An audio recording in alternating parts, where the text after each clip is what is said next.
Hello, hello. My name is Jess, and this is Patient POV.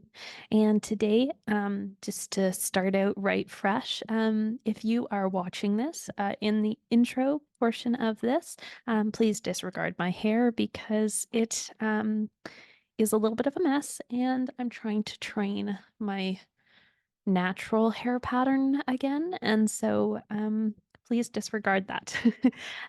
You can find me on Instagram at Jess_and_Elda. If you hear drinking water in the background, that is said Elda. Elda is spelled ELDA, so Jess_and_Elda. She is my service dog in training. And yeah, so few housekeeping things as always. Please feel free to like, review, subscribe wherever you're watching this podcast. It can be found on YouTube, Spotify, and Apple Podcast. But yeah, if you like it, please let me know. And as always, this new thing I'm trying, if you want to share a story or if you have a question, or you want to tell me about an appointment you had recently, or just something that somebody else might be able to relate to. It can be with your name or it could be anonymously. You can fill out a Google form on found on my bio in my Instagram account. Also on Sundays, typically I post a question box, which will be open until Monday, but that doesn't typically get posted until Sunday afternoon or evening. Right now, it's very close to being when I'm posting this podcast. So just keep your eye out for there if you'd prefer just to do it easily from the story. So those are some of the housekeeping things. I had brain fog today, so I wrote it down so I knew I got everything and I didn't have to edit this 100 times like last week. um, so this is the first episode being released in March. And so I wanted to highlight that it was recently Rare Disease Day, which was on February 29th this year because it's a leap year this year, but typically on February 28th. And so I think that's just really cool to highlight as somebody with a rare disease, just being able to highlight something that people don't typically talk about or hear about. So as it is the first day of the month, I wanted to also make note of just a couple of the awareness months. So there's some days that are awareness days, and then there's some months that are considered awareness months for certain conditions or um, organizations or awareness, anything like that. So for example, March is Autoimmune Awareness Month. It is also Epilepsy Awareness Month, Endometriosis Awareness Month, and it's also Women's History Month. And that was really cool to kind of start researching as well about women's history in terms of healthcare. That was in, and so I'm from Canada, so that was kind of interesting to see the Canadian side as well as the American side, because mostly North America gets grouped together. And then on March 8th, it's International Women's Day. So if you are a man listening to this podcast, find a woman on March 8th and do something nice for them if you can. And if you are a woman, give yourself some self-love on March 8th and treat yourself to a coffee or take a nice bath or watch a movie or do something nice for yourself and celebrate how far we've come. And so on that note, I would like to say I am super excited for you to get to hear from Em. She is a chronic illness warrior as well. She has quite a few conditions which we get to dive into. And I really like how she was able to articulate her story as well as some of the things that she uses as resources. So yeah, I'm super excited for you to listen. So let's just jump right in. And I hope everyone has an amazing week ahead. Thank you so much.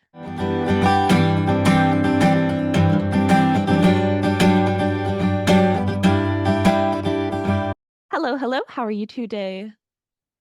I'm good. How are you? good, thank you. Okay, so do you want to just jump right on in and just give us a little bit of who you are, your background, and kind of your health journey background? Yeah, absolutely. So I'm Em. I'm 26, very, very close to being 27. And I first got sick when I was about 21, 22. It was around the time of COVID, which I'm sure some of you remember. And unfortunately, because of COVID, I couldn't see any doctors for a year and a half. So I didn't get any support or diagnosis. I was sort of just being isolated at home, not really sure what was going on. So it was definitely a very rough start to my health journey. But I do now have some diagnoses. They're still testing me for some things because, as a lot of chronically ill people will know, it can be quite difficult to get doctors, even the NHS, which I love and appreciate having the NHS, but they've never really recovered since COVID. And so it's still quite difficult to be seen, taken seriously, get appointments, get tests done. So I'm still on a bit of a journey. I'm diagnosed with, so before I was 22, I already had migraines and asthma. That's been an issue that I've had since about 12, 13, both of those issues. And then, yeah, I then got diagnosed with IBS and fibromyalgia. On top of that, I've also had mental health issues, but they've been there before I became sick. I've always had depression and anxiety, some problems with dissociation. I've been in therapy for a decade for those, so they're separate from the from the physical health. But the physical health definitely doesn't help Right. Yeah. at all whatsoever. Yeah. No, yeah, for sure. Especially when you're super isolated all the time. But luckily, my therapist started doing Zoom therapy anyway, so I was really lucky to be able to get onto that. So yeah, at this point, I'm currently trying to see neurology to get tested for a bunch of issues that I'm having to do with my nerves, numbness, and things like that. So that's still undiagnosed at the moment. Mhm. But I feel like I've got experience of all those areas. And a few years ago, I realized that I was really self-conscious about identifying as disabled. I was very clearly disabled because I had to use a walking stick. I could barely leave the house. My health was a lot worse back then.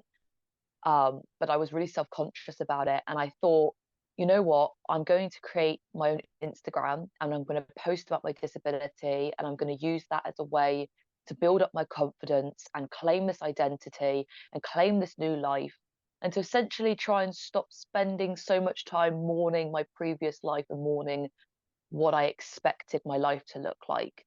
Mhm. So, as you may notice from the ages that I got sick, for me, I finished university. I had about one good year, and then all of these, health issues hit me. So I never really got to live my adult life without chronic illnesses.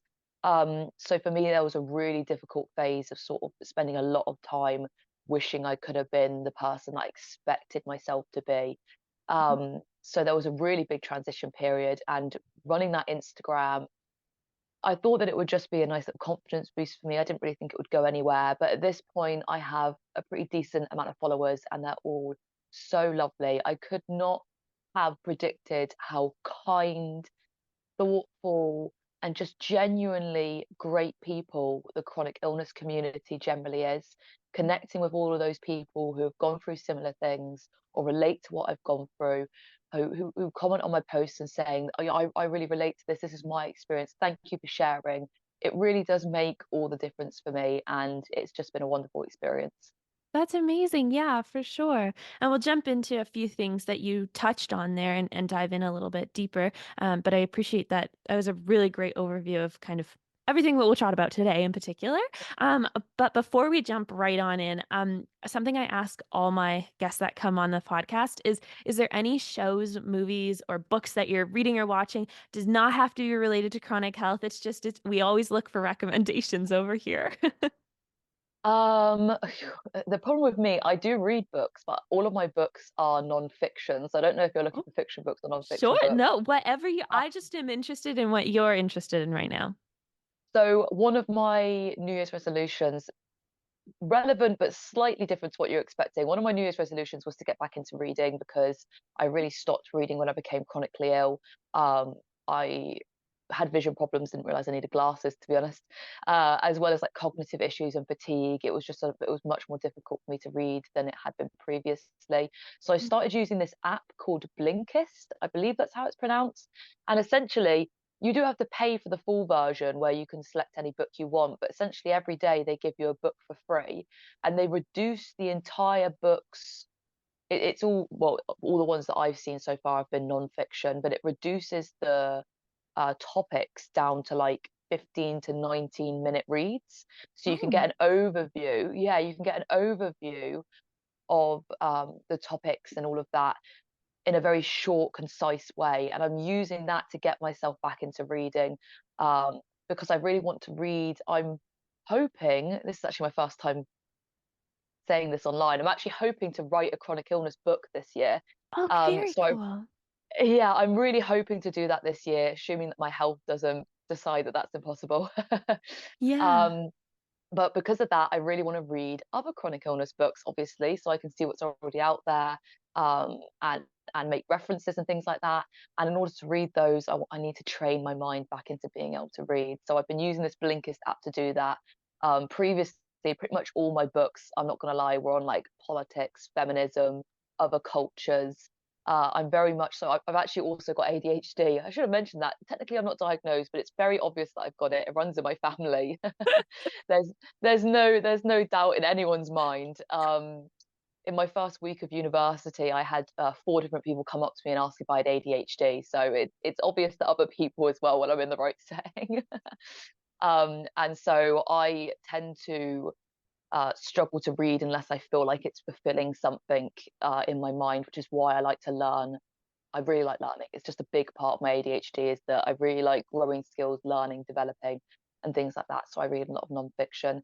In terms of TV, um, I don't think there's anything that I've watched recently that comes to mind that would have good chronic illness or disability representation, especially chronic illness. I feel like media falls behind on Mm. that a lot.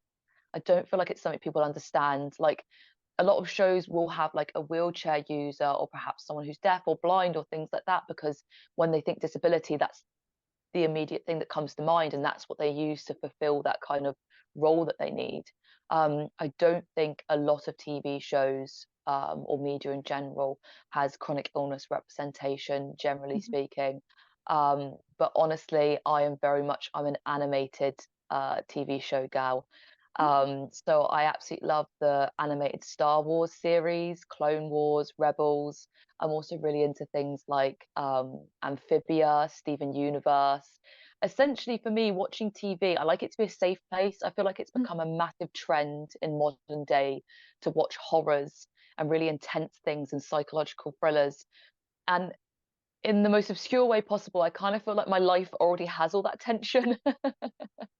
You know, Yeah. like, well, I could sit here and I could think about my health and I could get myself scared. And I don't need to do that. When I'm watching TV, I like it to be an escapism, which is why I love watching kids' TV shows, especially Yeah. ones that still have adult themes. So, like, there's some kids' TV shows that are very kiddie, and then, like, the ones that I listed, they do definitely still have, like, adult themes of, like, war and death and really intense, social issues and things like that, which I really enjoy consuming as well. So unfortunately, yeah, I don't really have many suggestions for media to consume that's got representation, but I can definitely recommend a lot of kids' TV shows. Yeah, no, for sure. That's exactly why I always ask is because I do find that people who have chronic illnesses or they know people with chronic illnesses, they typically will watch TV or read a book or things like that because it's kind of like a low energy activity. And so that's why I'm always looking for recommendations for people to try out and see if they like it as well as always looking Yeah, for recommendations. absolutely. Yeah, Yeah. I like bingeable TV series, so I'd never watched New Girl, and I binged that entire thing when I was going through a flare up. I'm currently binging Malcolm in the Middle. All those Oh, old, so nowadays I feel like TV shows are cancelled too early. So I'm watching all these old shows that have like loads of seasons so that I could just right. leave it on, half pay attention to it.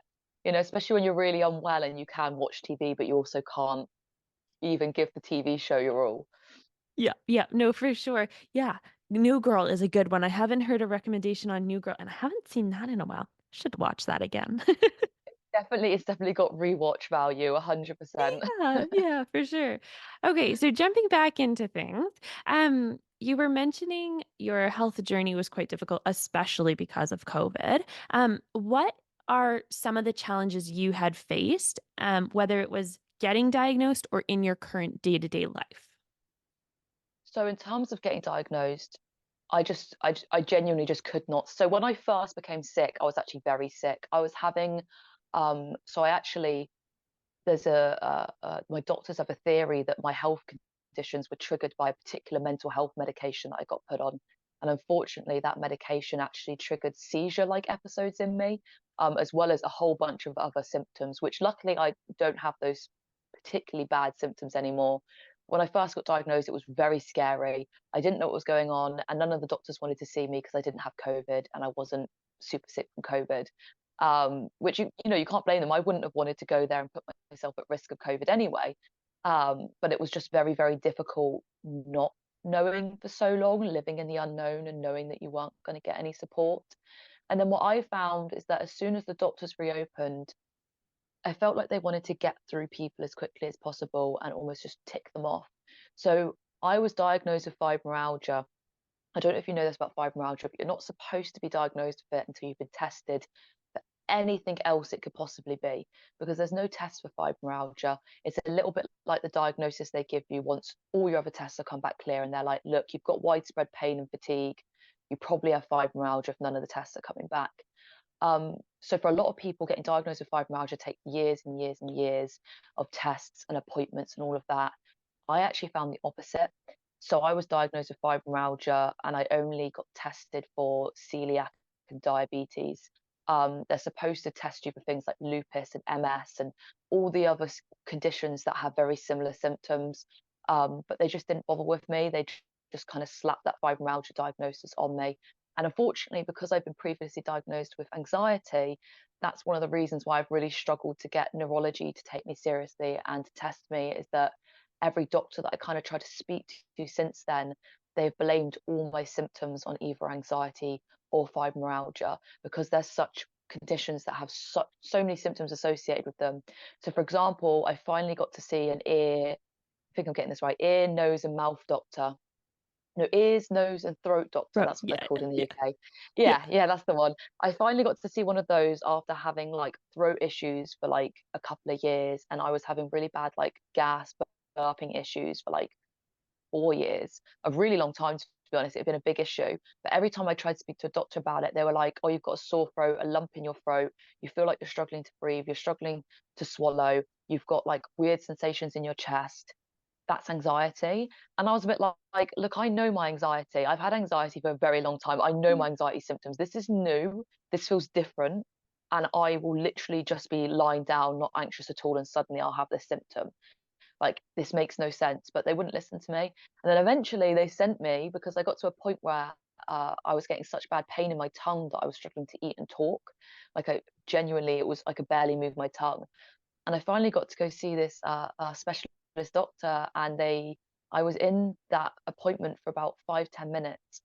She was wonderful. She put one of those little cameras up my nose to look at my throat, and within 5-10 minutes she was like, "Yep, this is the issue that you've got. You've got a really, really, this is the most extreme version of this condition I've ever seen. You've got a really bad, essentially, I had a really bad stomach acid issue, but every single time I swallowed, doesn't have to be eating all throughout the day, every single time I swallowed, I was pushing a whole bunch of stomach acid into my throat, which obviously is not what you want at all. That's obviously going to be causing you so many issues. Like, that is, yeah. So she gave me a way to treat it, and I haven't had those issues at all since. And it's just so upsetting when that happens, and you know Yeah. that if they'd taken you seriously, you could have been doing so much better, so much earlier. Mm. Um, so yeah, my diagnosis journey has definitely been very difficult, but I Mhm. feel like you would you would be very lucky to find a single chronically ill person whose journey hadn't been difficult. Is the unfortunate truth. Yeah. Realistically, I think that most doctors are a lot better at acute issues, or even more serious issues, or considered more serious issues, than Mhm. they are with sort of long-term illnesses and things like that.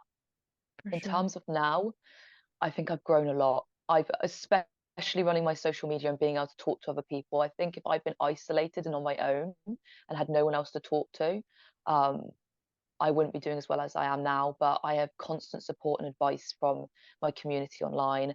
On top of that, strangely enough, almost all of my friends are chronically ill, and I haven't made them since becoming chronically ill.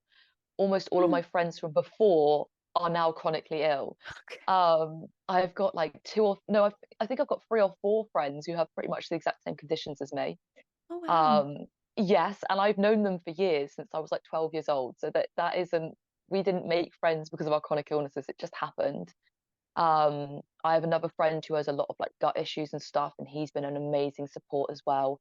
And I think having that support network means everything, especially when you don't feel like you're being supported by your doctors, and you can often feel like you're drowning in appointments, symptoms, medications, tests, Mhm. even just keeping an eye on your symptoms and checking whether they're changing and things. It's all so overwhelming all the time, and you need a support network there for you. For sure, for sure. And just going back to what you said, I think it is absolutely crazy how some doctors don't understand that when you live with like anxiety for basically your entire life, you know what your own anxiety feels like, and you know when something is new and different and not the anxiety. And so it is really frustrating, especially when you get diagnosed with a mental health condition before the chronic illness stuff that they don't always take you seriously. And or if you're not diagnosed, then they'll just blame it on that anyways. And so you bring up some really good points there. So thank you so much for sharing. I do appreciate it. You also touched on some really great things. I typically try to dive into why support systems are important in your life, sort of thing, which you touched on, which I appreciate so much. So we can move to daily life, maybe. What would, if I don't know if you have a regular day in the life, but what does your a day in your life look like? I think once again, for most chronic illness people, there's going to be a day in the life, average day with average symptoms, a day in the life, good day with less symptoms, and a day in the life, bad day, lots of Yeah. symptoms. Um, my average day, so I've had a lot of it's changed recently. So obviously we've had the new year, and I have a bunch of New Year's resolutions. So I last year, a bit of context, my health got really bad last year. I was in and out of hospital, and I was bedbound for about 3 months straight. So when it came to this year, my health has greatly improved. I used to be in a flat that was full of mold and was clearly making me a lot more sick, whereas now I'm in a much nicer home, much safer home, no mold. um, and my life has changed a lot since this time last year. This time last year, I wouldn't have been able to do this podcast. I would have been wasting away in bed, barely speaking. My partner would have been keeping an eye on my breathing and my heart rate and making sure as to whether, he needed to call an ambulance for me and things like that. So when I started this year, I had a goal, a very apprehensive goal. Any New Year's resolutions that I do, they always take into consideration the fact that I'm chronically ill. I don't know when a flare up's going to hit, and I'm not going to punish myself for not keeping up with New Year's resolutions. But quite a few of my New Year's resolutions affected my day to day. So I've been told to do there's physio exercises. So both I've got carpal tunnel, and I keep remembering things that I'm diagnosed with. I didn't even mention at the start. There's a few little side ones, I've got carpal tunnel. I've got TMJ, which is the jaw issue. So I've got physio exercises that I have to do daily in order to do that. I was also advised that with fibromyalgia and chronic pain conditions, doing Tai Chi for 5 to 10 minutes every day can really help. Oh. Um, yeah, that's what my rheumatologist told me, and it has been. So I find the problem with my chronic illness is that if I rest for too long, I get achy and painful. But if I do too much, I get super fatigued. So my day to day is about finding a balance. I will start the morning and I will do a bit of my Tai Chi because I have digestion problems. I will do my exercise before I eat because I'll be digesting pretty much all day, and you don't want to be doing exercises when you're digesting. So I'll wake up when I wake up. I allow my body to decide when I wake up. I'll get up, do my usual routine, sort of brush your teeth, get yourself ready as much as I feel like doing that day. Then I'll do a little bit of exercise. Then I'll usually sit down and I'll do some work or social media stuff or whatever I need to do that involves just being sat down and being on my computer or my laptop. But I'll only ever do that for an hour or 2 hours maximum before I get back up again, and I'll do something, even if it's just going to the toilet, unloading the dishwasher, putting a laundry load on, something that doesn't require too many spoons, too much effort or energy, but gets my body moving for 5 to 10 minutes, so that when I come and sit back down again, I've almost reset that pain and achiness that comes from being sat down for too long. Mhm. And then, yeah, I'll do that all day. And then if I'm feeling well enough, I'll start preparing dinner. So my partner usually cooks, but I'm happy to sort out vegetables, make sure the ingredients are out, things like that. And then when my partner comes back, it's usually a case of he's a lifesaver, to be honest. He's an absolute angel. I feel like, unfortunately, a lot of people date men who aren't very capable at household chores, whereas mine is the opposite. He comes back and he'll sort out the dishwasher, he'll sort out the laundry, because I can put a laundry load on, but hanging it up is a different thing.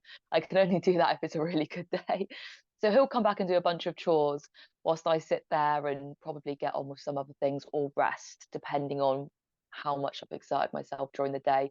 We'll have some dinner, and then we'll spend the evening either watching TV, or we sometimes play Elder Scrolls Online together.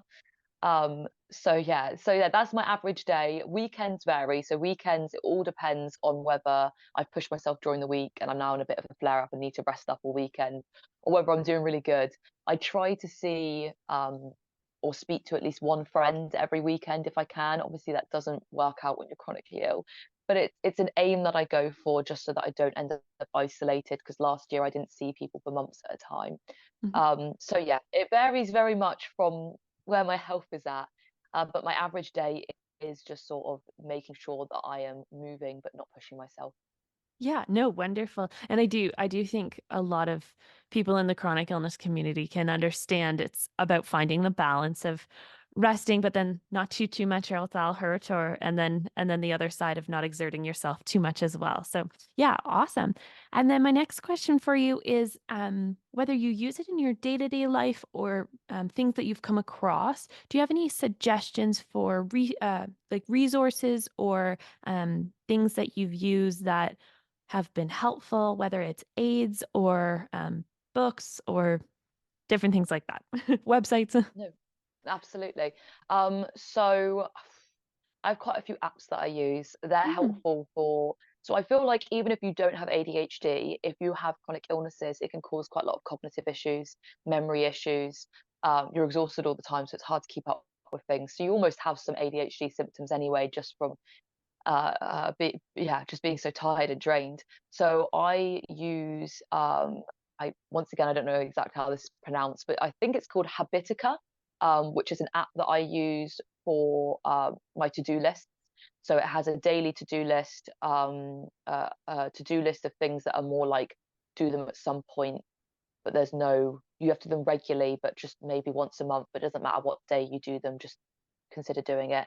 And then another to-do list, which is like individual things that I just have to get done. So like for example, let's say I have to call up my electricity provider to check something. That'll be on my individual to-do list. My daily to-do list is things like physio, mm. reading my Blinkist app in order to try and get back into reading, things like that. And then the other one is things like shower. Like obviously I have to shower a certain amount of times a month. It's a little reminder if I see it and I think, oh, I haven't showered in like 5 days, maybe I should consider showering. That sort of thing. And I really like that because it turns it into like a video game. So you level up and you get experience and stuff. So I really, really enjoy that app. On top of that, I have an app that's called forYou or something like that, which I use just for face massages.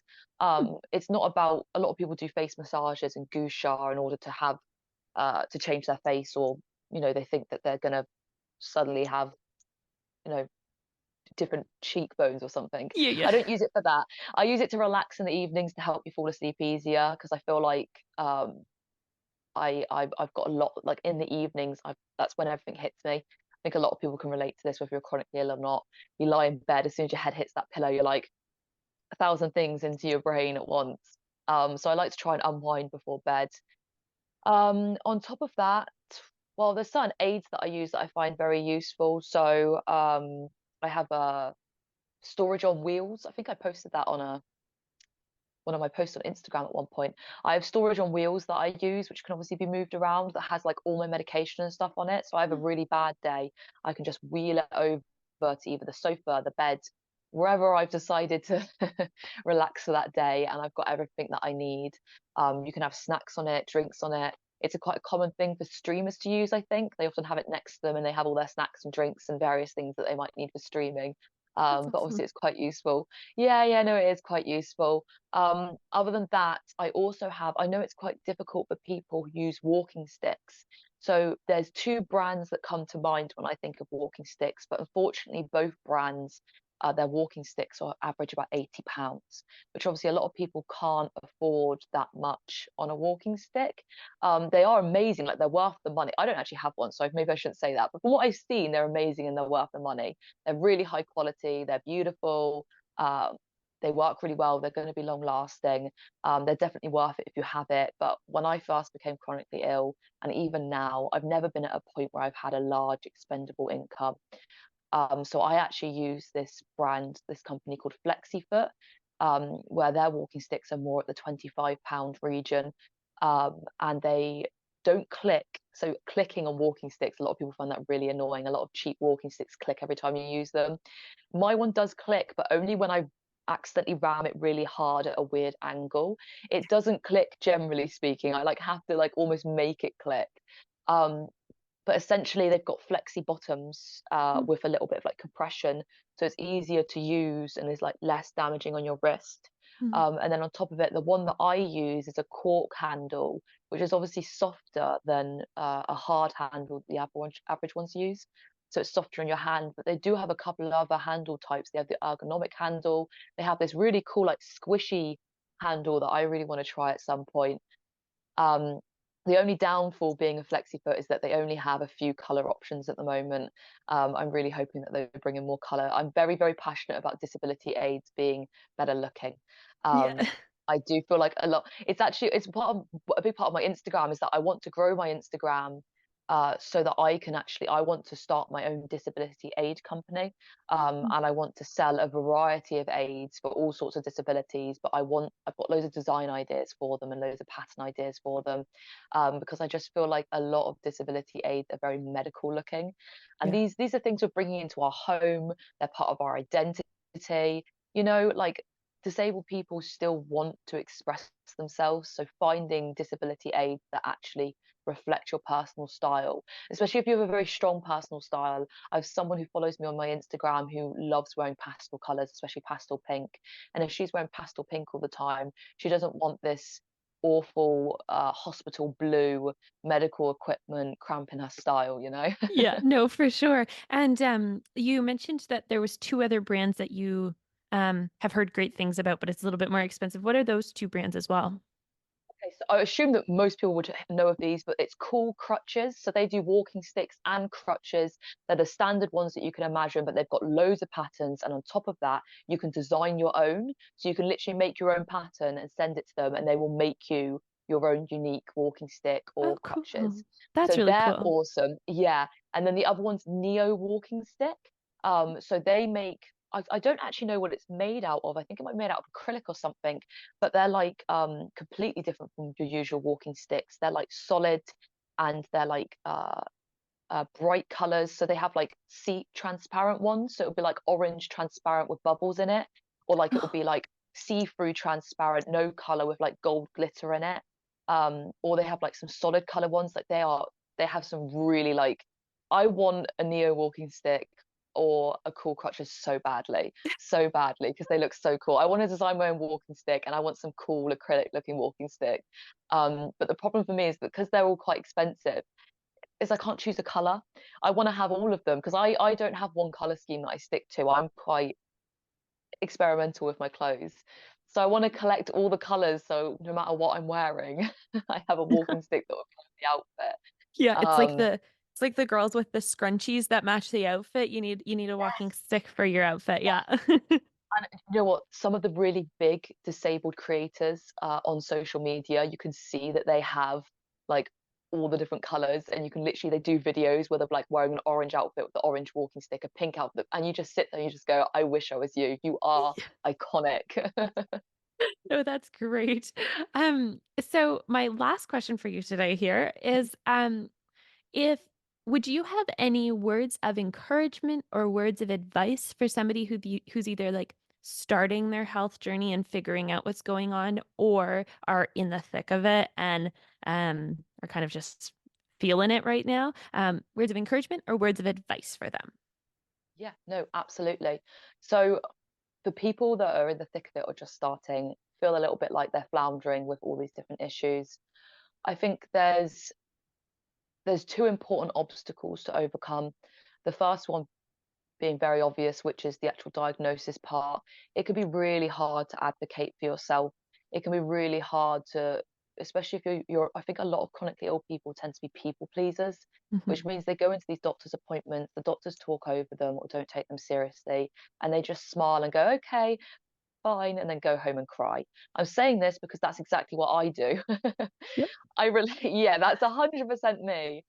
I think when you realize that you're chronically ill and that you need this help and you need this support, you really need to work on that people pleaser side. And you need to understand that at some point, advocating for your health is going to feel like you're being rude. It's going to feel like you're being short. You're going to feel anxious and stressed. And that is a really difficult thing to overcome. The number one thing I would say to anyone trying to overcome that is bring someone else in with you on your appointment.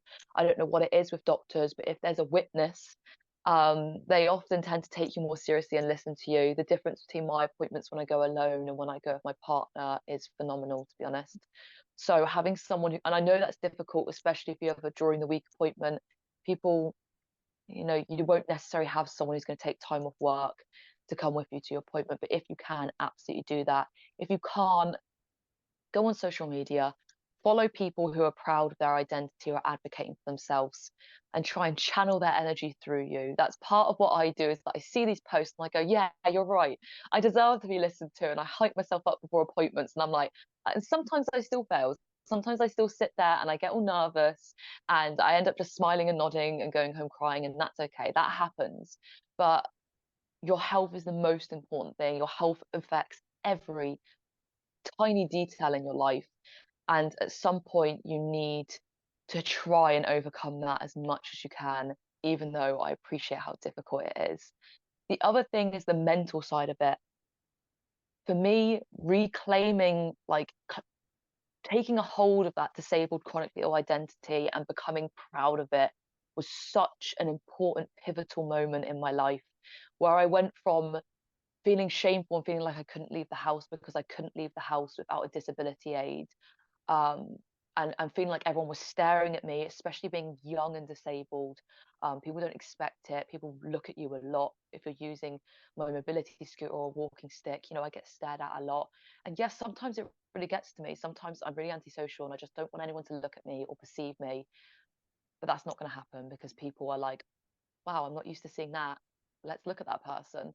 Mhm. Um, but trying to take a hold of that identity and find pride in it is also such an important part. And once again, kind of preaching or tooting my own hoot here, but once again, following people on social media, I don't even mean me, I mean anyone on social media who is posting about being disabled, who you relate to, who maybe is the same race, gender, age as you, someone that you can see yourself in, and they're taking a hold of that identity and being proud of that identity. It can be really beneficial to your mental health. I think a lot of people, especially chronically ill people, we spend a lot of time on social media because we spend a lot of time resting and we might be on our phone more than the average person. And staying away from accounts that make you feel shameful, staying away from accounts that say, you're this age, you should be doing this, do Mhm. all of this, even if they've got nice intentions, but they're just showing a lifestyle that you can't obtain. Mhm. Staying away from those accounts and instead filling your feed and filling what you're taking in with people who are similar to you, who are proud, like stumbling over my words there, but proud of who they are, can be Yeah. really beneficial to your mental health.